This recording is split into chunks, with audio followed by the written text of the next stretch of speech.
ನಿಮ್ಮ ಮನೆ ಮನೆ ಬಾಗಿಲಿಗೂ ನ್ಯೂಸ್ 18 ಬಂದಿದೆ. ನಿಮ್ಮ ಸಮಸ್ಯೆಗಳನ್ನು ಕೇಳೋದಕ್ಕೆ, ನಿಮ್ಮ ಸಮಸ್ಯೆಗಳಿಗೆ ಧ್ವನಿಯಾಗೋದಕ್ಕೆ, ಸಂಬಂಧಪಟ್ಟಂಥ ಅಧಿಕಾರಿಗಳಿಗೆ ನಿಮ್ಮ ಸಮಸ್ಯೆಗಳು ಏನು ಅನ್ನುವಂಥದ್ದನ್ನು ತಿಳಿಸೋದಕ್ಕೆ, ಈ ಮೂಲಕವಾಗಿ ನಿಮ್ಮ ಊರಿಗೆ ಆಗಬೇಕಾದಂತಹ ಅಭಿವೃದ್ಧಿ ಮತ್ತು ಬೆಳವಣಿಗೆಗಳನ್ನು ಕಾಣುವಂಥ ನಿಟ್ಟಿನಲ್ಲಿ ನಾವು ಬಂದಿದ್ದೀವಿ. ಇದುವೇ ಇವತ್ತಿನ ವಿಶೇಷ, ನಮ್ಮೂರಲ್ಲಿ ನ್ಯೂಸ್ 18.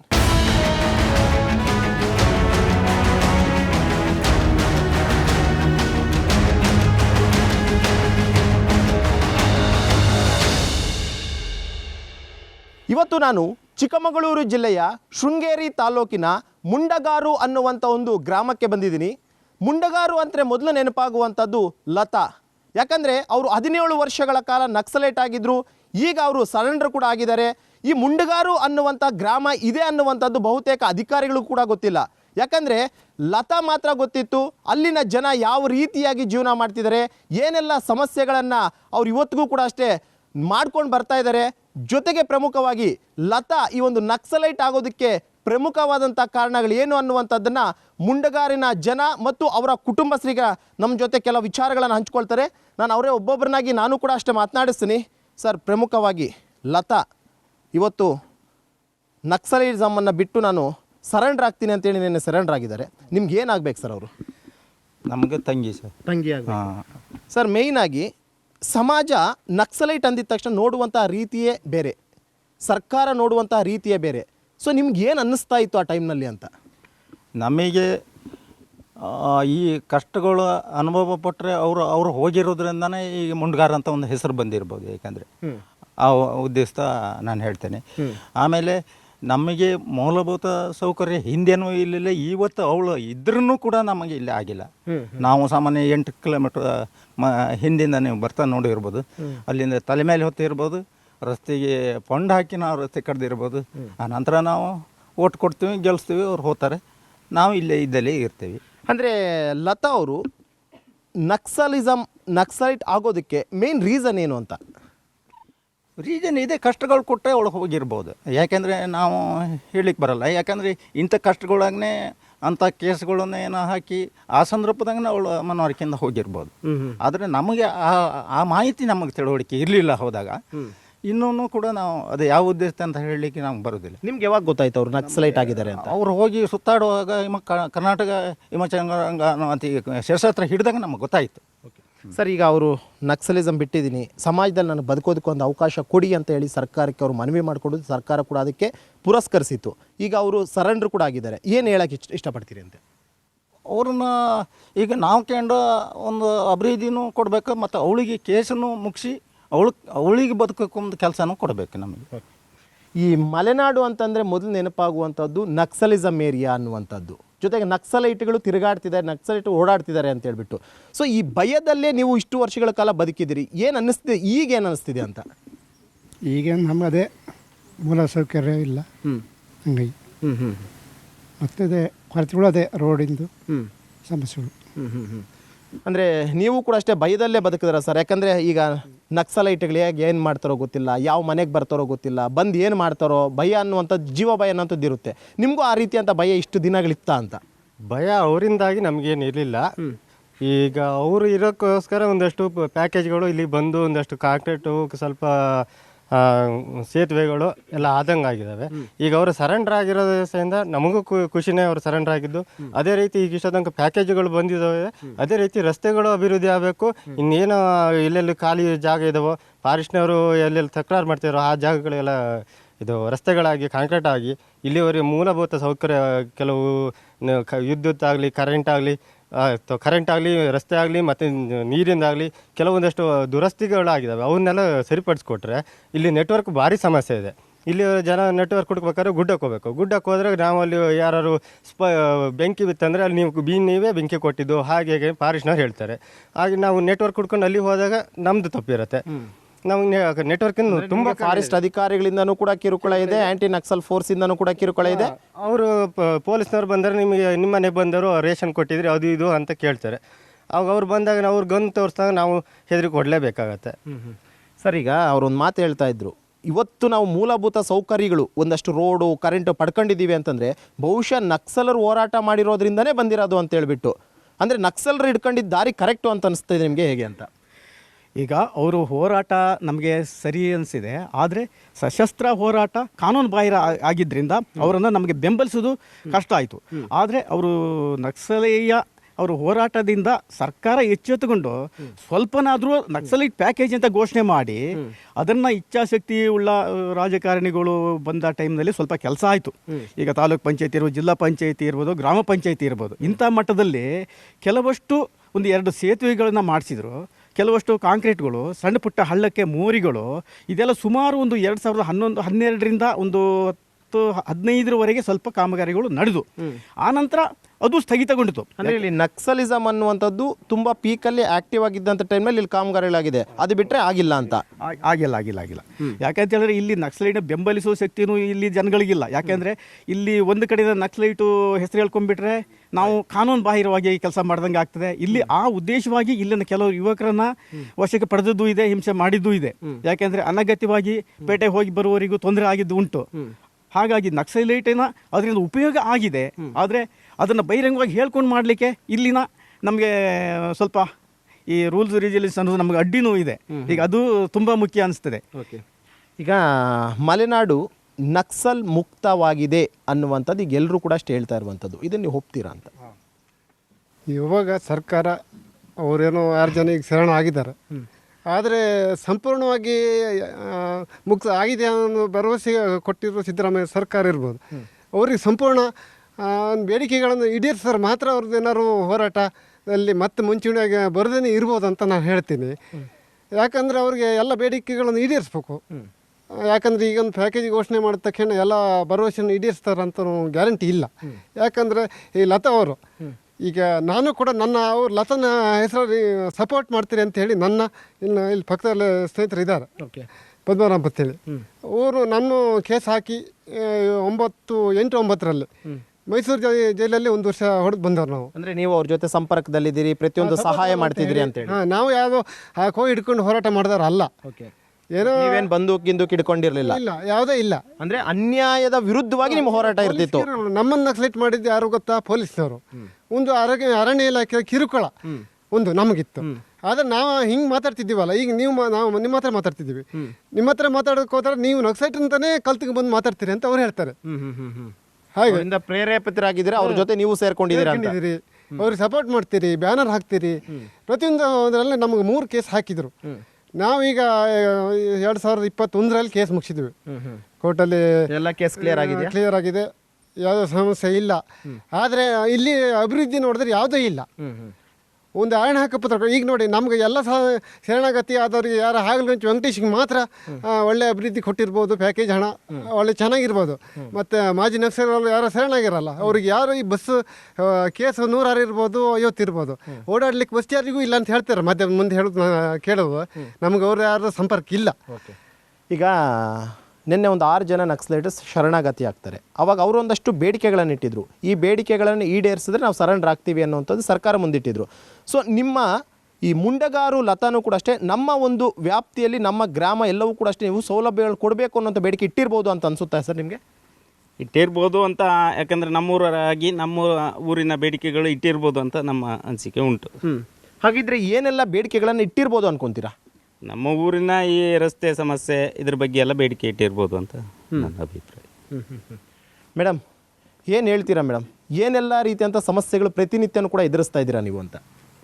ನಾವು ನಕ್ಸಲರ ಇದರಿಂದ ಹೋರಾಟ ಮಾಡ್ತಾ ಇದ್ದಿದ್ರು ಆವಾಗ ನಮಗೆ ಸ್ವಲ್ಪ ಭಯ ಆಗ್ತಿತ್ತು. ಆವಾಗ ಪೊಲೀಸರು ಬೇರೆ ಒಂದು ಕಡೆಯಿಂದ ಒತ್ತಡ ಮಾಡ್ತಿದ್ರು. ಆಮೇಲೆ ನಕ್ಸಲರು ಬಂದರೂ ನಾವು ಊಟ ಕೊಡೋಕ್ಕೆ ಸಾಧ್ಯ ಇಲ್ಲ ಅಂತ ಹೇಳ್ತಿದ್ದೀವಿ. ಆವಾಗ ಅವರು ನಮಗೆ ನೀವು ಬಂದಿದ್ರೇನಾ ಹಾಗೆ ಹೀಗೆ ಅಂತೆಲ್ಲ ಹೇಳ್ತಿದ್ರು. ಆವಾಗ ನಮಗೆ ತುಂಬ ಕಷ್ಟ ಆಗ್ತಿತ್ತು. ಎಷ್ಟು ವರ್ಷಗಳ ಹಿಂದೆ ನಕ್ಸಲರು ಮನೆಗೆ ಬರೋವಂಥದ್ದು, ಊಟ ಕೇಳುವಂಥದ್ದು ಈ ಥರದ್ದು ಮಾಡ್ತಿದ್ರು? 20 ವರ್ಷ ಹಿಂದೆ ಬರ್ತಿದ್ರು. ಅವಾಗ ನಮಗೆ ನಕ್ಸಲೇಟ್ರ್ ಅಂತ ನಮಗೆ ಗೊತ್ತಿರಲಿಲ್ಲ, ಹೆದರ್ಸ್ತಿರ್ಲಿಲ್ಲ. ಅವಾಗ ವಿಮೋಚನ ರಂಗ ಅಂತೆಲ್ಲ ಹೇಳ್ತಿದ್ರು. ಅವಾಗ ನಮಗೆ ಈ ಗನ್ ಹಿಡ್ಕೊಂಡು ಬರ್ತಾರೆ ಅಂತ ನಮಗೆ ನಕ್ಸಲೇಟ್ ಅಂತ ಅಂದರೆ ಅರ್ಥನೇ ಗೊತ್ತಿಲ್ಲ ನಮಗೆ. ಯಾರೋ ಕಳ್ಳರು ಅನ್ಕೊಂಡು ನೀವು ಅನ್ಕೊಂಡು ಕಳ್ಳರು ಅಂತಲೂ ಹೇಳಿ ಯೋಚನೆ ಮಾಡ್ತಿರಲ್ಲ. ಈ ಏನೋ ಬರ್ತಾರೆ ನಮಗಂದ್ರೆ ಅವಾಗೆಲ್ಲ ಈ ಥರದ್ದು ಇದೆಲ್ಲ ಮಾಡ್ತಿರಲ್ಲ ಯಾರು. ಅವಾಗ ಗೊತ್ತೇ ಇಲ್ಲ ನಮಗೆ ಈ ಥರ ನಕ್ಸಲೇಟ್ರು ಅಂತ ಹೇಳೋದು ಅಲ್ಲ. ಗನ್ ಹಿಡ್ಕೊಂಡು ಬಂದಮೇಲೆ ಅವರ ಆ ಥರದವ್ರು ಅಂತ ಗೊತ್ತಾಗಿದ್ದು. ಅಮ್ಮ ಹೇಳಿ, ಇನ್ನೂ ಕೂಡ ಅಷ್ಟೇ ಈ ನಕ್ಸಲರು ನಿಮ್ಮ ಭಾಗದಲ್ಲಿ ಇದ್ದಾರೆ ಅಂತ ಅಂದ್ಕೊಂಡಿದ್ದೀರಾ ಅಥವಾ ಎಲ್ಲರೂ ಕೂಡ ಅಷ್ಟೇ ಶರಣಾಗಿದ್ದಾರೆ ಅಂತ? ಶರಣಾಗ್ಯಾರ ಅಂತ ಯೋಚನೆ ಮಾಡ್ಕೊಂಡು. ಎಲ್ಲರೂ ಶರಣಾಗಿದ್ದಾರೆ ಅಂತ. ಸೊ ಈಗಲಾದ್ರೂ ಅವರು ಒಂದಷ್ಟು ಬೇಡಿಕೆಗಳು ಇಟ್ಟಿದ್ದಾರೆ ಸರ್ಕಾರದ ಮುಂದೆ. ಸೊ ನಿಮ್ಮ ಊರಿನ ಸಮಸ್ಯೆಗಳ ಬಗ್ಗೆ ಕೂಡ ಅಷ್ಟೇ ಸರ್ಕಾರದ ಗಮನಕ್ಕೆ ತಂದಿದ್ದಾರೆ ಅಂತ ಅನ್ಕೊಂತೀರಾ? ತಂದಿದಾರಂತ ಅಂದ್ಕೊಂಡಲ್ಲ, ಅಂದ್ರೆ ನಮಗೆ ರೋಡೊಂದು ಹೋಗಿ ಬರೋಕೆ ಮತ್ತೆ ಒಂದು ರೇಷನ್ ತರಕ್ಕೆ ಹೋಗಾದ್ರು ನಮಗೆ ಒಬ್ರು ಇಬ್ರು ಹೋಗೋಕೆ ಎಲ್ಲ ಭಾರಿ ಕಷ್ಟ ನಮಗೆ ಅದರದ್ದೇ ಸಮಸ್ಯೆ. ಅಲ್ಲ, ಈಗ ನಾವು ಮೇನ್ ರೋಡಿಂದ ಇಲ್ಲಿಗೆ ಬರೋದಕ್ಕೆ ಆಲ್ಮೋಸ್ಟ್ 2 ಗಂಟೆ ತಗೊಂಡ್ವಿ. ಆ ರೋಡ್ ನೋಡಿದ್ರೆ ನಿಜಕ್ಕೂ ಕೂಡ ಅಷ್ಟೇ ಏನಕ್ಕಪ್ಪ ಇಲ್ಲಿ ಬರ್ತೀವಿ ಅಂತ ಅನ್ಕೊಂತೀವಿ ನಾವು. ಸೊ ನೀವು ಹೆಂಗೆ ಜೀವನ ಮಾಡ್ತಿದ್ದೀರಾ ಈ ರೋಡ್ಗಳಲ್ಲಿ ಅಂತ ಇಲ್ಲಿ ಇದರಲ್ಲಿ? ನಾವು ಜೀವನ ಹಿಂದಿಂದ 20 ವರ್ಷದಿಂದ ಇಲ್ಲಿ ಜೀವನ ಮಾಡ್ತಿದ್ವಿ. ಅಡ್ಜಸ್ಟ್ ಆಗಿಬಿಟ್ಟಿದ್ದೀರಾ ನೀವು? ಹೌದು. ಈಗ ಒಂದು ಮೆಡಿಕಲ್ ಎಮರ್ಜೆನ್ಸಿ ಅಂತ ಆಗುತ್ತೆ, ಇಲ್ಲ ಏನೋ ಒಂದು ಹಾರ್ಟ್ ಅಟ್ಯಾಕ್ ಆಗ್ಬೋದು ಅಥವಾ ಇನ್ನೇ ಬೇರೆ ಏನೋ ಪ್ರಾಬ್ಲಮ್ಸ್ ಆಗಿರ್ಬೋದು, ಇಮಿಡಿಯೇಟಾಗಿ ಆ್ಯಂಬುಲೆನ್ಸ್ ಒಂದು 5 ನಿಮಿಷ ಬೇಗ ಬಂದರೆ ಜೀವಗಳೇ ಉಳಿಯುತ್ತೆ. ಸೊ ನಿಮಗೇನಾದರೂ ಹೆಚ್ಚು ಕಮ್ಮಿ ಆದಾಗ ಬೇರೆಯವ್ರನ್ನ ಸಂಪರ್ಕ ಹೇಗೆ ಮಾಡ್ತೀರಾ? ಆ್ಯಂಬುಲೆನ್ಸ್ ಬರೋದಕ್ಕೆ ರೋಡ್ ಇಲ್ಲ, ಏನು ಹೇಳ್ತೀರಾ ಅಂತ? ಇಲ್ಲಿ ಇರಬೇಕು ಅಂತ ಅನಿಸುತ್ತಾ ನಿಮ್ಗೆ? ಹೋಗ್ಲಿ ಇರಬೇಕು ಅಂದರೆ ಅಪ್ಪ ಅಮ್ಮ ಇದ್ದಾರೆ ಅಂತ ಇರಬೇಕು ಅಂತ ಅನಿಸುತ್ತೆ. ಆಮೇಲೆ ಏನಾರು ಅನಿವಾರ್ಯ ಆದ ತಕ್ಷಣ ಆಟೋಗೆ ಫೋನ್ ಮಾಡ್ಬೇಕು, ಇಲ್ಲ ಪಕ್ಕದ ಮನೆಗೆ ಓಡಬೇಕು. ಅಲ್ಲ, ಮೊಬೈಲ್ ನೆಟ್ವರ್ಕೇ ಇಲ್ಲ ನಮ್ದು. 2 ಅವರಿಂದ ನಮ್ಮ ಮೊಬೈಲ್ ನೆಟ್ವರ್ಕೇ ಇಲ್ಲ. ನಿಮ್ದು ಹೆಂಗೆ ಅಂತ? ನೆಟ್ವರ್ಕೇ ಇಲ್ಲ, ಗುಡ್ಡಕ್ಕೆ ಹೋಗ್ಬೇಕು. ಅಲ್ಲಿಗೆ ಹೋಗಿ ಫೋನ್ ಮಾಡ್ಕೊಂಬರೋದ್ರೊಳಗೆ ಇಲ್ಲಿ ಹುಷಾರಿಲ್ಲ ಜಾಸ್ತಿ ಆಗಿರುತ್ತೆ. ಅವಾಗ ಆಟೋಗೆ ಬಾಡಿಗೆ ಕೊಡಬೇಕಲ್ಲ ಅನ್ನೋದೊಂದು ಚಿಂತೆ. ಆಟೋ ರೋಡ್ ಬೇರೆ ಸರಿ ಇಲ್ಲ. ಎಷ್ಟು ಕೇಳ್ತಾರೆ ಆಟೋದಲ್ಲಿ ಬಾಡಿಗೆಗೆ ಹಾಸ್ಪಿಟ್ಲಿಗೆ? ಅಂದರೆ ಒಂದೂವರೆ ಕೇಳ್ಬೋದು ನಾವು. ಹಾಂ, ಅಂದರೆ ನಾವಲ್ಲಿ ಆಸ್ಪತ್ರೆಗೆ ಹೋಗಿ ಬರೋದ್ರೊಳಗೆ ಆಟೋ ಚಾರ್ಜ್ ಎಷ್ಟು ತೊಗೋಬೇಕಂದ್ರೆ ಅವ್ರಿಗೆ ಗೊತ್ತಿರುತ್ತಲ್ಲ. ಅಲ್ಲಿ 1,500 ತಗೊಳ್ತಾರೆ ನಾವು ದಿನ ಬಾಡಿಗೆ ಇದ್ದರೆ. ಇಲ್ಲಾಂದರೆ 200 ತಗೊಳ್ತಾರೆ. ನಾವು ಆಸ್ಪತ್ರೆಗೆ ಹೋಗಿ ಶೃಂಗೇರಿಗೆ ಹೋಗಿ ಬರಬೇಕು. ಇಲ್ಲೆಲ್ಲೋ ಆಸ್ಪತ್ರೆ ಇಲ್ಲ, ಅನಿವಾರ್ಯ ಅಂದರೆ ಅಲ್ಲಿಗೆ ಹೋಗ್ಬೇಕು. ಈಗ ಇಂಜೆಕ್ಷನ್ ಅಂತ ಆದರೆ ಆಟೋ ಮಾಡ್ಕೊಂಡೇ ಹೋಗಬೇಕು. ನೋಡಿ, ಪುಟ್ ಮಕ್ಳು ಇರ್ತಾರೆ, ಏನೋ ಒಂದು ಹೆಲ್ತ್ ಇಶ್ಯೂಸ್ ಆಗಿಬಿಡುತ್ತೆ, ಇಮಿಡಿಯೇಟಾಗಿ ಹೋಗಲೇಬೇಕಾಗುತ್ತೆ. ಆಟೋದಲ್ಲೇ ಹೋಗಬೇಕು. ಈಗ ನೀವು ಕಾಡಿನಲ್ಲೇ ವಾಸ ಆಗಿದ್ದೀರಿ, ಇದಕ್ಕೆ ಹೊಂದ್ಕೊಂಡಿದ್ದೀರಿ, ಜೀವನ ಮಾಡಿಸೋದಕ್ಕೆ ಏನು ಮಾಡ್ತಿದ್ದೀರಾ ನೀವೆಲ್ಲನೂ ಅಂತ? ಸರ್, ನಾವು ಓದೋಕ್ಕೆ ಎಲ್ಲ ಸ್ವಲ್ಪ ಓದಿದ್ದೀವಿ, ಓದಿಲ್ಲ ಅಂತೇನಿಲ್ಲ. ಆದರೆ ಇಲ್ಲಿ ಏನಾಗುತ್ತೆ ಅಂದರೆ ನಾವು ಹೊರಗಡೆ ಇದ್ದು ಏನಾದರೂ ಮಾಡಬೇಕು ಅಂದರೆ ಹೊರಗಡೆ ರೂಮ್ ಮಾಡ್ಕೊಂಡಿರಬೇಕು, ಅದೇನಾದರೂ ಮಾಡ್ಕೊಂಡಿರಬೇಕು, ಹಾಗಾಗತ್ತೆ. ನಮ್ದು ಇಲ್ಲಿ ಅಪ್ಪ ಅಮ್ಮ ಕಾಡಿಂದ ಏನಾದರೂ ಸಂಪಾದನೆ ಮಾಡ್ತಾರೆ, ಅದು ಬಿಟ್ಟರೆ ನಮಗೆ ಸ್ವಲ್ಪ ಅಡಿಕೆ, ಮೆಣಸು, ಕಾಫಿ ಎಲ್ಲದೂ ಆಗುತ್ತೆ. ಹಾಗಂತ ಅದನ್ನು ಮನೆ ಬಳಕೆಗೂ ಮಾಡ್ಕೋಬೇಕು. ನಮ್ಗೆ ಅದು ವರ್ಷಕ್ಕೆ ಒಂದು ಸಲ ಫಸಲು ಸಿಗೋದು, ಅದರಿಂದನೇ ಎಲ್ಲ ಮೇಂಟೈನ್ ಮಾಡ್ಕೊಬೇಕು. ನಾವೀಗ ಹೊರಗಡೆ ಹೋಗಿದ್ರೂ ಸಹ ನಮಗೆ ಈಗ ಶೃಂಗೇರಿಲಿ ನಮಗೆ 4-5 ಸಾವಿರ ಕೊಡ್ಬೋದು ಸಂಬಳ, ಅದಕ್ಕಿಂತ ಹೆಚ್ಚೇನು ಸಿಗಲ್ಲ. ಅದಕ್ಕಿಂತ ಹೊರಗೆ ಹೋಗೋಣ ಅಂದರೆ ನಮಗೆ ಅಷ್ಟೊಂದು ಅಂದರೆ ಹೊರಗಡೆ ಇದ್ದು ನಮ್ಗೆ ಅಭ್ಯಾಸ ಇಲ್ಲದೆ ಇರೋದ್ರಿಂದ ಕಷ್ಟ ಆಗತ್ತೆ. ಈಗ ಕಾಡು ಉತ್ಪನ್ನಗಳನ್ನೇ ನಂಬಿಕೊಂಡು ಜೀವನ ಮಾಡ್ತಿರೋವಂಥದ್ದು, ಕಾಡಲ್ಲಿ ಸಿಗಿರುವಂಥ ಒಂದಷ್ಟು ಪದಾರ್ಥಗಳು, ಒಂದಷ್ಟು ಇವನ್ನೂ ನೀವು ತಗೊಂಡು ಹೋಗ್ತೀರಾ, ಮಾರ್ಕೆಟಲ್ಲಿ ಮಾರ್ತೀರಾ, ಅದರ ಬಂದಿದ್ದ ದುಡ್ಡಲ್ಲಿ ಜೀವನ ಮಾಡ್ತೀರಾ. ಸೊ ಅದಕ್ಕೂ ಕೂಡ ಅಷ್ಟೇ ಅಡ್ಡಿ ಆಗ್ತಿದೆಯಾ ನಿಮ್ಗೇನಾದರೂ ಅಂತ? ಅಡ್ಡಿ ಅಂದರೆ ಅಡ್ಡಿ ಆಗಿದೆ. ಕಾಡಿಗೆ ಹೋಗಬಾರ್ದು, ಕಾಡಿಗೆ ಹೋದರೆ ಎಲ್ಲಿ ನಮ್ಮನ್ನು ಹೊಡೆದಾಕ್ಬಿಡ್ತಾರೆ, ಫೈರ್ ಮಾಡಿಬಿಡ್ತಾರೆ ಅನ್ನೋದೊಂದು ಭಯ ಕಾಡುತ್ತೆ. ನಮಗೆ ಈ ರೋಡಿಂದನೇ ನಾವು ಶೃಂಗೇರಿಗೆ ಹೋಗಬೇಕು ಮತ್ತು ಬರಬೇಕು ಅನ್ನೋದ್ರೆ ನಮಗೆ ಹೋಗೋದಕ್ಕೆ ಕಷ್ಟ ಆಗುತ್ತೆ. ನೀವು ನಕ್ಸಲೈಟಿಗೆ ಸಪೋರ್ಟ್ ಮಾಡ್ತೀರಾ ಹಾಗೆ ಹೀಗೆ ಅಂತ ನಾವು ದಿನಸಿ ತಗೊಂಡು ಬರೋದೇ ನಮಗೆ ಕಷ್ಟ ಆಗಿದೆ. ಹೋಗಿದ ತಕ್ಷಣ ಯಾವ ಊರು ಅಂತಾರೆ? ಮುಂಡಗಾರು ಅಂದಿದ ತಕ್ಷಣ ಬಹುಶಃ ನಿಮ್ಮ ಊರ ಹೆಸರು ಯಾರಿಗೂ ಗೊತ್ತಿಲ್ಲ, ಮುಂಡಗಾರು ಲತಾ ಅನ್ನೋವಂಥದ್ದು ಎಲ್ಲರಿಗೂ ಕೂಡ ಗೊತ್ತಿರುವಂಥದ್ದು. ಸೊ ನಿಮ್ಮ ನೋಡುವಂಥ ದೃಷ್ಟಿಕೋನನೇ ಬದಲಾಗಿರುತ್ತೆ ಅಲ್ಲಿ ಅಂತ ನಿಮ್ಮ ಊರ ಹೆಸರು ಹೇಳಿದ ತಕ್ಷಣ. ಹಾಂ, ಬದಲಾಗುತ್ತೆ. ಫಸ್ಟ್ ಕೇಳ್ತಾರೆ ನಿಮ್ಮ ಊರು ಎಲ್ಲಮ್ಮ ಅಂತ ಕೇಳ್ತಾರೆ. ಸರ್ ನಮ್ಮದು ಮುಂಡಗಾರು ಅಂತಾರೆ. ಓ, ಲತಾ ಅವರಾ? ಹಾಂ, ಲತಾ ಹಾಂ, ಗೊತ್ತಾಯ್ತು ಅಷ್ಟೇ. ಮುಂಡಗಾರಲ್ಲಿ ಇದ್ದಾರೆ, ಮುಂಡಗಾರ ಜನ ಪರಿಸ್ಥಿತಿ ಹೇಗಿದೆ ಅನ್ನೋದು ಯಾರು ಯೋಚನೆ ಮಾಡಿಲ್ಲ ಇಷ್ಟ ತನಕ. ಬರೀ ಲತಾ ನಕ್ಸಲೇಟರ್ ಆಗಿದ್ದಾರೆ ಅಷ್ಟೇ, ಮುಂಡಗಾರು ಅಷ್ಟೇ. ಬಿಟ್ಟರೆ ನಾವು ಮುಂಡಗಾರಿಂದ ಶೃಂಗೇರಿಗೆ ಹೇಗೆ ಬಂದಿದ್ದಾರೆ, ಯಾವ ಥರ ಇದ್ದಾರೆ ಜನಗಳು, ಯಾವ ಥರ ಗಾಡೀಲಿ ಬಂದಿದ್ದಾರೆ. ಪಿಕಪ್ಪಲ್ಲಿ ಕೂಡ ಓಡಾಡಿದ್ದೀವಿ ನಾವು. ಆಟೋಗಳು ಇತ್ತೀಚೆಗೆ ಆಗಿರೋದು, ನಾವು ಏನಾದರೂ ರೇಷನ್ ತರಬೇಕು, ಪೇಟೆಗೆ ಹೋಗಬೇಕು ಅಂತಾದರೆ ನಾವು ಪಿಕಪ್ಪಲ್ಲೇ ಹೋಗೋದು, ಪಿಕಪ್ನೇ ಮಾಡ್ಕೊಂಬರೋದು ಏನಿದ್ರು. ಸರ್, ಈಗ ಅವರು ಒಂದು ಮಾತು ಹೇಳ್ತಾ ಇದ್ರು, ಏನಾದರೂ ತೀರಾ ಎಮರ್ಜೆನ್ಸಿ ಹಾಸ್ಪಿಟಲ್ಲು ಬೇರೆ ಎಲ್ಲಾದರೂ ಹೋದಾಗ ಯಾವ ಊರು ಅಂತಾರು, ಮುಂಡಗಾರು ಅಂದಿದ ತಕ್ಷಣ ನಮ್ಮನ್ನು ನೋಡೋ ದೃಷ್ಟಿಕೋನನೇ ಬದಲಾಗ್ತಿದೆ ನಮ್ಮನ್ನು ಅಂತೇಳ್ಬಿಟ್ಟು. ಸೊ ಈಗ ಲತಾ ಸರೆಂಡರ್ ಆಗಿರುವಂಥ ಉದ್ದೇಶ ಇದೇನಾ? ಅಂದರೆ ನಮ್ಮನ್ನು ಬೇರೆ ದೃಷ್ಟಿಕೋನದಲ್ಲಿ ನಮ್ಮ ಊರಿನ ಜನರು ನೋಡಬಾರ್ದು ಅಂತ ಸರೆಂಡರ್ ಆಗಿದ್ದಾರೆ ಅಂತ ಅನಿಸುತ್ತೆ ನಿಮಗೆ ಅಂತ? ಅದ್ರ ಬಗ್ಗೆ ಆ ಥರ ಅನಿಸ್ತಿಲ್ಲ. ಈಗ ಅವ್ರಿಗೀಗ ಕಷ್ಟಗಳಿದೆ, ಅಲ್ಲಿ ಕಾಡಲ್ಲಿ ಇದ್ದು ಇನ್ನೂ ಹೋರಾಟ ಮಾಡಲಿಕ್ಕೆ ಆಗ್ತಿರ್ಲಿಲ್ಲ ಅದೊಂದು. ಮತ್ತು ಈಗ ಸಮಾಜಮುಖಿಗೆ ಬಂದರೆ ಅಟ್ಲೀಸ್ಟ್ ಒಂದು ಈಗ ಸಮಾಜದಲ್ಲಿ ಎಲ್ಲ ರೀತಿಯೂ ಬದುಕಬಹುದು ಅನ್ನೋ ಒಂದು ಉದ್ದೇಶ ಇತ್ತು. ಈಗ ಇಲ್ಲಿ ಕಷ್ಟಗಳು ಅವ್ರಿಗೆ ಗೊತ್ತಿದೆ, ಈ ಥರ ಆಗ್ತಿತ್ತು, ಹಿಂಸೆ ಆಗಿದೆ ಅವರಿಗೆ ಅಂತ, ಅದು ಮನವರಿಕೆ ಆಗಿದೆ. ಆ ಕಾರಣದಿಂದ ಬಂದಿರ್ಬೋದು ಆ ರೀತಿ ಶರಣಾರ್ಥಿ ಪ್ಯಾಕೇಜ್ಗಳಿಗೆ ಒಪ್ಕೊಂಡಿದ್ದಾರೆ ನನ್ನ ಪ್ರಕಾರ. ಈಗ ಕಷ್ಟಗಳು ಇರೋದು ನಿಜವಲ್ಲೋದು. ಇಲ್ಲಿ ನಿಮ್ದು ಆಸ್ಪತ್ರೆ ಸಮಸ್ಯೆ ಹೇಳಿದ್ರು, ಈಗ ನಿಜ ಹೇಳ್ಬೇಕಂದ್ರೆ ಇಲ್ಲಿ ಒಂದು ಮೆಡಿಕಲ್ ವ್ಯವಸ್ಥೆ ಇಲ್ಲ. ಈಗ ಅಟ್ಲೀಸ್ಟ್ ಸಾರ್ವಜನಿಕ ಈಗ ಹೇಳ್ತಾರಲ್ಲ, ಈಗ ಯಾವ ಥರ ಅಂದರೆ ಸಂಚಾರಿ ಆಸ್ಪತ್ರೆ ಅದನ್ನಾರು ಮಾಡ್ಬೋದು. ಇಲ್ಲಿ ಸುಮಾರು ವೃದ್ಧರಿದ್ದಾರೆ ನೋಡಿ, ಅವ್ರಿಗೆ ಹೇಳಲಿಕ್ಕಾಗಲ್ಲ, ಹೇಳಲಿಕ್ಕಾಗಲ್ಲ, ಆ ಥರ ಇದ್ದಾರೆ, ಸುಮಾರು ಜನ ಇದ್ದಾರೆ ಅಲ್ಲಿ. ಅಟ್ಲೀಸ್ಟ್ ಇಲ್ಲಿ ಒಂದು ಸಂಚಾರಿ ಆಸ್ಪತ್ರೆ ಒಂದು ತಿಂಗಳಿಗೊಮ್ಮೆ ವಾರಕ್ಕೊಮ್ಮೆ ಬಂದರೆ ಅಟ್ಲೀಸ್ಟ್ ಅವ್ರದ್ದೊಂದು ವ್ಯವಸ್ಥೆ ಗೊತ್ತಾಗುತ್ತೆ. ಮೆಡಿಕಲ್ ಕ್ಯಾಂಪು ಈ ಥರದ್ದು ಏನಾದರೂ ನಡೀತಾ? ನಾನು ನೋಡೋ ಪ್ರಕಾರ ಒಂದು 4 ವರ್ಷ ಹಿಂದಕ್ಕೆ ಆಗಲು ಒಂದ್ಸಲ ಆಗಿಲ್ಲ ಅಷ್ಟೇ, ಒಂದ್ಸಲ ಆಗಿರೋದು. ಅದ್ರ ಮುಂದೆ ಆಗಿಲ್ಲ ಇದುವರೆಗೂ. ಮತ್ತೆ ಇದು ಬೇರೆ ವಿಷಯಗಳು ಹೇಳಿದ್ರೆ ಇಲ್ಲಿ ಬರ್ಲಿಕ್ಕೆ ಹೆದರ್ತಾರೆ ಕೆಲವರಲ್ಲ. ಇದು ನಕ್ಸಲಟ್ ಏರಿಯಾ, ಅಲ್ಲಿ ಹೋಗ್ಲಿಕ್ಕೆ ರೋಡ್ ಸರಿ ಇಲ್ಲ, ಸಮಸ್ಯೆಗಳು ಇವೆ. ಅದೇ ಹೇಳ್ತೀರಿ, ವಿಷಯಗಳು ಇದೆ, ಸಮಸ್ಯೆಗಳಂದ್ರೆ ಬರ್ಲಿಕ್ಕೆ ಅವ್ರು ಹೆದರೋದು ಒಂದು ನಕ್ಸಲಟ್ ಏರಿಯಾ. ಅಲ್ಲಿ ಹೋದ್ರೆ ನಮ್ಗೆ ಏನಾಗುತ್ತೆ, ನಮ್ಮ ಜೀವಕ್ಕೆ ಏನಾಗುತ್ತೆ, ಅದು ಹೆದರ್ಕೊಂಡು ಬರ್ತಿಲ್ಲ ಅಷ್ಟೇ. ನಕ್ಸಲ್ ಪ್ರದೇಶಗಳು ಅನ್ನುವಂಥ ಒಂದು ಕಾರಣಕ್ಕೋಸ್ಕರ ನಿಮ್ಮನ್ನ ಹಿಂಸೆ ಮಾಡುವಂಥದ್ದು, ಅವರೆಲ್ಲಿದ್ದಾರೆ ಅಂತ ಹೇಳಿ ಅನ್ನುವಂಥದ್ದು, ಅವ್ರ ಬಗ್ಗೆ ಮಾಹಿತಿ ಕೊಡಿ ಅನ್ನುವಂಥದ್ದು, ಈ ಥರದ್ದು ಏನಾದರೂ ಪೊಲೀಸರಿಂದ ಆಗಿರ್ಬೋದು, ಅರಣ್ಯ ಇಲಾಖೆ ಅಧಿಕಾರಿಗಳಿಂದ ಆಗಿರ್ಬೋದು, ಆ್ಯಂಟಿ ನಕ್ಸಲ್ ಫೋರ್ಸಿಂದ ಆಗಿರ್ಬೋದು, ನಿಮ್ಗೆ ಆಗ್ತಿತ್ತಾ ಅಂತ? ಆ ಥರ ಸುಮಾರು ಸರಿ ಆಗಿದೆ. ಹಿಂಗೆ ಸುಮಾರು ಸರಿ ಬಂದು ಹಿಂಗೆ ಬಂದಿದ್ದೀರಾ, ಊಟ ಕೊಟ್ಟಿದ್ದೀರಾ, ತರಕಾರಿ ಏನು ಕೊಟ್ಟಿದ್ದೀರಿ ಅಂತ ಹೇಳಿ ಅವರು ಬಂದಿದ್ದು ಮಾಹಿತಿ ಕೊಡಿ, ಇದೇ ಥರ ಸುಮಾರು ಸರಿ ಹೇಳಿದೆ ಎಲ್ಲ ಬಂದು. ಈ ಥರ ನೀವು ಮಾಹಿತಿ ಕೊಡ್ತಿದ್ರ ಅಥವಾ ನಿಮ್ಗೆ ಏನಾದರೂ ವಿಚಾರಗಳು ಗೊತ್ತಾಗ್ತಿತ್ತಾ, ಅವ್ರ ಮೂವ್ಮೆಂಟ್ಸ್ ಗೊತ್ತಾಗ್ತಿತ್ತಾ ನಿಮಗೆ? ನಮಗೆ ಅವರೇ ಕಾಣ್ತಿರಲಿಲ್ಲ, ಹಂಗಾಗಿ ಎಲ್ಲೂ ಮಾಹಿತಿ ಕೊಡಕ್ಕೆ ನಮ್ಗೆ ಗೊತ್ತಾಗ್ತಿಲ್ಲ. ಅಥವಾ ನಿಮ್ಮನ್ನು ಕರ್ಕೊಂಡೋಗಿ ಅವರ ಕಸ್ಟಡಿಯಲ್ಲಿ ಇಟ್ಕೊಂಡು ಹಿಂಸೆ ಮಾಡುವಂಥದ್ದು, ಕಿರುಕುಳ ಕೊಡುವಂಥದ್ದು, ಆ ಥರ ಸುಮಾರು ಜನ ಮಾಡ್ಯಾರ ಇಲ್ಲಿ. ನಮ್ಮನ್ನೆಲ್ಲ ಮಾಡಿಲ್ಲ, ಆದರೆ ನಮ್ಮ ಪಕ್ಕದ ಮನೆಯವರು, ಅವರು ನನ್ನ ತಮ್ಮನ್ನೂ ಮಾಡಿದ್ದಾರೆ. ಈ ಥರ ಕರ್ಕೊಂಡೋಗಿ ಜೈಲಿಗೆ ಹಾಕಿ ಇದೆಲ್ಲ ಮಾಡಿದೆ ಸುಮಾರು ಸರಿ. ಸರ್, ಈಗ ಒಂದು ವಿಚಾರ ಕೇಳ್ಪಟ್ವಿ ಸರ್, ಅಧಿಕಾರಿಗಳಿಂದ ನಿಮ್ಮ ಹೆಣ್ಮಕ್ಳು ಕೆಲಸಕ್ಕೆ ಹೋದಂಥ ಟೈಮ್ನಲ್ಲಿ ಅವ್ರ ಮೇಲೆ ದೌರ್ಜನ್ಯಗಳಾಗುವಂಥದ್ದು, ಕಿರುಕುಳಗಳಾಗುವಂಥದ್ದು ಅಂತ, ಯಾರಿಂದ ಕಿರುಕುಳ ಆಗ್ತಿದೆ ಅಂತ?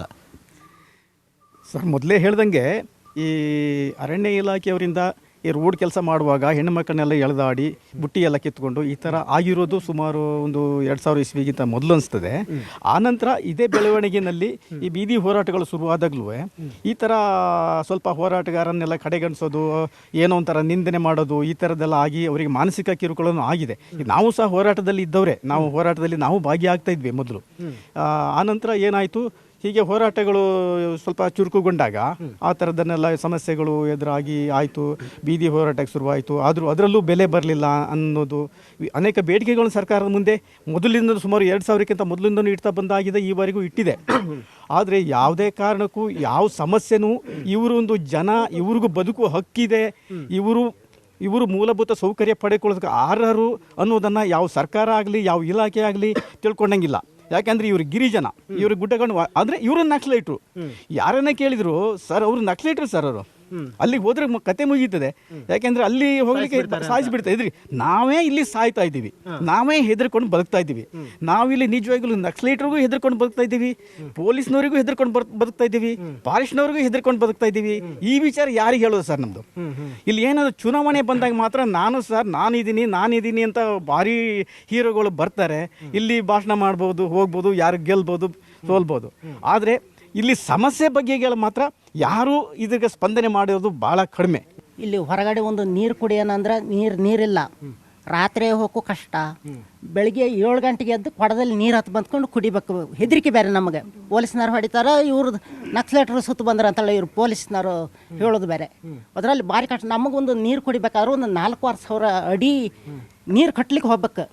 ಅದು ಅಲ್ಲೇ ಕಾಡ್ಕೊಂಡ್ಗಳು ಅವಳೆಲ್ಲ ಪೈಪೆಲ್ಲ ಹೂಡಿ ಮಾಡಿ ಇರ್ತಾವ, ನೀರು ಕಟ್ಕೋ. ಮುಂದೆ ಹೆಜ್ಜೆ ಕಂಡ್ರೆ ಇವರು ನಕ್ಸಲೈಟ್ರು ಯಾರೋ ಸಫಲ ಹೋದ್ರು ಅಂತ, ಅದು ಬೇರೆ ಕಿರುಕುಳ ನಮಗೆ. ಅಜಯ್, ಎಷ್ಟು ವಯಸ್ಸು ನಿಮಗೆ? 70 ವರ್ಷ. ಏನೆಲ್ಲ ಸಮಸ್ಯೆಗಳು ನೋಡಿದೆ ನೀವು ಕಣ್ಣಲ್ಲಿ ಅಂತ? ಇಲ್ಲಿ ಸಮಸ್ಯೆ ನಾವು ಕಡ್ದು ಭೂಮಿಗಳಿಗೆ ಏನು ಮಾಡ್ತಾರೆ ಅವರು ಅಂತಂದರೆ, ಅದಕ್ಕೆ ನಾವು ಕಡ್ದು ಮಾಡಿ ಭೂಮಿ ಮಾಡ್ಕೊಂಡಿದ್ದೀವಲ್ಲ, ಅದರಿಂದ ನಾವು ಕೇಳಿದರೆ ಅದಕ್ಕೊಂದು ಹಕ್ಕುಪತ್ರ ಕೊಡೋದಕ್ಕೆ ಈ ಸರ್ಕಾರದ ಕೈಲಿ ಇಲ್ಲ.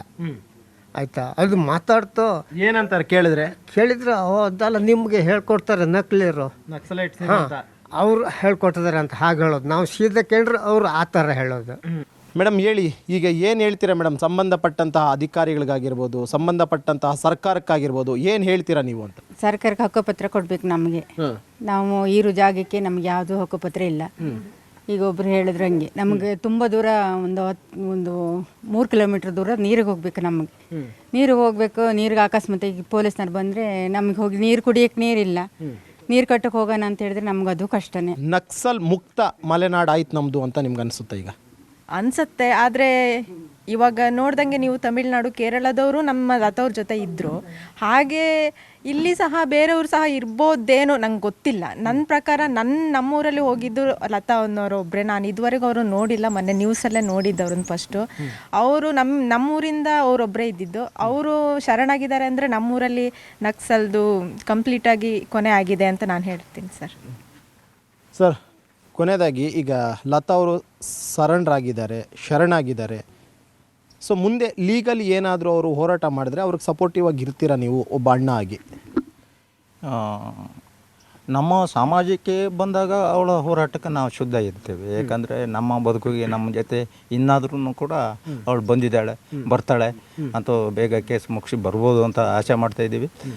ಆಮೇಲೆ ಅವಳು ನಮ್ಮ ಬದುಕಿಗೆ ಸಮಾಜಕ್ಕೆ ಅವಳು ಹೋರಾಟ ಕೇಳಿದ್ರೆ ನಾವು ಹೋಗ್ತೇವೆ. ಯಾಕಂದರೆ ಯಾವಾಗಾದ್ರೂ ನಿಮ್ಮ ನಕ್ಸಲೈಟ್ ಆದಮೇಲೆ ನಿಮ್ಮನ್ನು ಭೇಟಿ ಆಗಿದ್ದಾರೆ ಅವರು? ಆಗಿದ್ರೆ ಹಿಂದೆ ಆಗಿದ್ರು. ಏನಕ್ಕೆ ನಾನು ನಕ್ಸಲೈಟ್ ಆದೆ ಅನ್ನೋವಂಥದ್ದು ನಿಮ್ಮ ಹತ್ರ ಹೇಳ್ಕೊಂಡು ಪ್ರಶ್ನೆ ನಾನು ಕೇಳಿದ್ದೀನಿ. ನಿಂಗೆ ಈ ಕೆಲಸ ಬೇಡ, ನಿಂಗೆ ಮದುವೆ ಮಾಡ್ತೀನಿ ಅಂದಾಗ ಅಣ್ಣ ನೀನು ನನ್ನ ಬಗ್ಗೆ ನೀನು ಈ ವಿಚಾರ ಕೇಳಕ್ಕೆ ಬರಬೇಡ, ನಂಗೆ ಮದುವೆ ಬೇಡ, ನಾನು ಯಾವುದೋ ಒಂದು ಸಿದ್ಧಾಂತದಕ್ಕೆ ನಾನು ಇಳಿದ್ದೀನಿ, ನಾನು ಯಾವುದೋ ಒಂದು ಶಸ್ತ್ರ ಹಿಡಿದು ನಾನು ಯಾವುದಕ್ಕೆ ಒಂದು ಹಿಡಿದ್ದೀನಿ, ನೀನು ಅಷ್ಟು ಸದ್ಯಕ್ಕೆ ನನ್ನ ಮಾತಾಡಿಸ್ಬೇಡ ಅಂತ ಹೇಳಿಲ್ಲ. ಅನಂತರ ನಮಗೇನಂದರೆ ಮಾತುಗಳು ಸಿಗ್ತಿಲ್ಲ.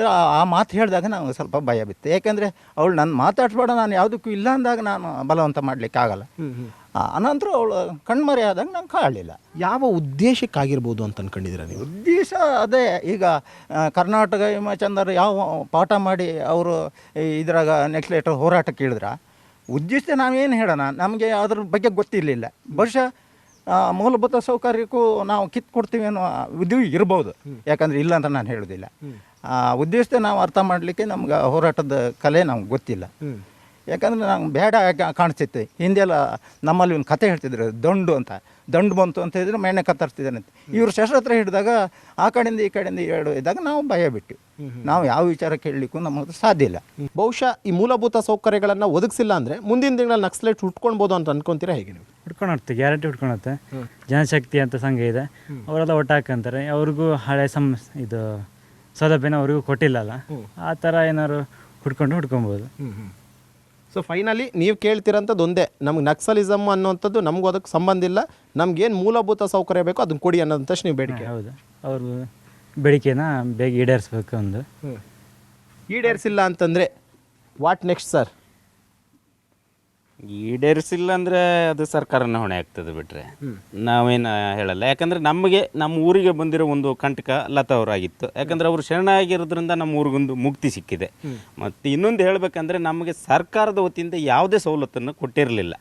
ಅಂಥ ಮೂಮೆಂಟಲ್ಲಿ ಉಡುಪಿ ಬೇಜಾವರ ಶ್ರೀಗಳು 2014ರಲ್ಲಿ ಗುರುತಿಸಿಕೊಂಡು ನಮ್ಮ ಊರಿಗೆ ಕರೆಂಟ್ನ ಒಂದು ಸೌಲಭ್ಯವನ್ನು ಕೊಟ್ಟರು. ಮತ್ತು ದೇವಸ್ಥಾನ ಜೀರ್ಣೋದ್ಧಾರ ಅಂತ ಸಮಸ್ಯೆಗಳನ್ನು ಪರಿಹರಿಸಿದ್ರು. ಈ ಸರಿ ನಕ್ಸಲೈಟ್ ಗಲಾಟೆ ಜಾಸ್ತಿ ಆದಾಗ ನಮಗೆ ಯಾವುದೇ ಸರ್ಕಾರದ ರಾಜಕಾರಣಿಗಳು ನಿಮ್ಮ ಸಮಸ್ಯೆ ಏನದ ಅಂತ ಕೇಳಲಿಲ್ಲ. ಓಕೆ, ಕೇಳಿದ್ರಲ್ಲ, ಇದು ಮುಂಡಗಾರ ಅನ್ನುವಂತಹ ಒಂದು ಊರಿನ ಒಂದು ಸಮಸ್ಯೆ. ಲತಾ ಅವರಿಂದ ನಮಗೆ ಊರಿಗೆ ನಕ್ಸಲ್ ಅನ್ನುವಂಥ ಒಂದು ಕಳಂಕ ಇತ್ತು. ಆದರೆ ಈಗ ಅವರು ಶರಣಾಗಿದ್ದಾರೆ. ಇನ್ನಾದರೂ ಕೂಡ ಅಷ್ಟೇ, ನಮ್ಮ ಊರಿಗೆ ಬೇಕಾಗಿರುವಂಥ ಒಂದು ಕನಿಷ್ಠ ಮೂಲಭೂತ ಸೌಕರ್ಯಗಳನ್ನು ಕಲ್ಪಿಸಿಕೊಡಿ ಅನ್ನುವಂಥ ಒಂದು ಮನವಿಯನ್ನು ಮತ್ತು ಕೈ ಮುಗಿದು ಸರ್ಕಾರಕ್ಕೆ ಅವರು ಕೇಳಿಕೊಳ್ತಿದ್ದಾರೆ. ಇದು ಈ ಒಂದು ಊರಿನ ಸಮಸ್ಯೆ. ನಾಳೆ ಮತ್ತೊಂದು ಊರಿನ ಸಮಸ್ಯೆಯೊಂದಿಗೆ ನಿಮ್ಮ ಮುಂದೆ ಬರ್ತೀನಿ. ಅಲ್ಲಿವರೆಗೂ ನೋಡ್ತಾ ಇರಿ News 18. ಜಾಲ ನಮ್ಮದು, ಬಲ ನಿಮ್ಮದು.